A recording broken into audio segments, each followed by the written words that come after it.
Scouting Talk. That is our first bit of summer business over the line as we sign Matthew Dennis on a 3-year contract, formerly of Carlisle. You know, he's had spells at Southend, he's had spells at MK Dons as well. You know, so he's been around a little bit, but he is still fairly young. He still has youth on his side, so I feel like this is one of those diamond in the rough type signings, you know, where his goals may not look that good on paper when you look at the games played. You know, he's not played masses of games, but when you look at, you know, his minutes per goal, it is fairly decent. So a player that you feel like if he's given a run of games and he's given a lot of trust and a style that he likes playing, which is something that he did talk about in his interview, you know, we could see this player shine. And I will say this as well before I sort of go on to talk about it in a little bit more depth. The last time, I'm sure this is right, the last time we signed a player without a manager in place was Macaulay Langstaff. Now, look how that turned out. I'm not getting too ahead of myself, but, you know, putting that out there. But look, he comes across really well, I think, in his interview. He looks like a player that wants to sort of progress, and he talks about, you know, working his way up the ranks and things like that, which is very, very promising.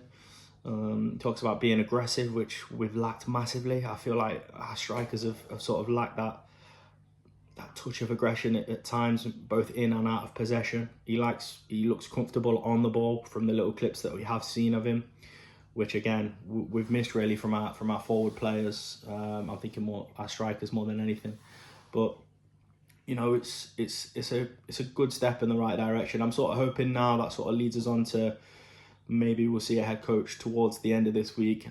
I'm not sure, but you'd like to think if a player is coming in, they're being given sort of, you know, this is who we're getting in. We're just getting to the finer details now.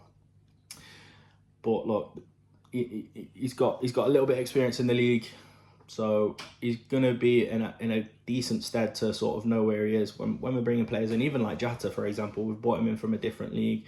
It took him time to adjust.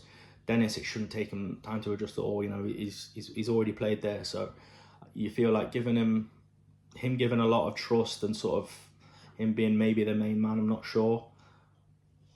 We could see a really good player here. So yeah, I'm really excited with this signing. Again, I mean, it's just got so many attributes, even just from the clips I've seen again, that we've lacked, I think, in our main striker. It's a great addition. You know, I don't want to sound too optimistic, but it does look like a really good signing to me. I'd love to know what everyone else thinks. It looks like a bit of a mixed bag when looking online. I've looked on X and Instagram and things like that. People saying, you know, we need a proven striker.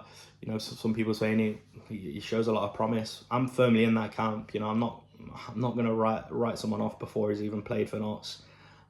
We've signed some absolutely fantastic players over the years that we've not really. Like Wharton is the prime example. Remember Wharton's stats before he came to Notts? They were woeful, and we were all sort of thinking, you know, is this really the sort of players that we're going for? And he's, you know, he could have been a championship player if things would have gone Stockport's way. But yeah, that is the video. Like I say, love to know what everyone thinks of the signing. And if you're watching this to the end as well, let me know in the comments what day, if not today, you think that the head coach will be announced. Thanks for watching.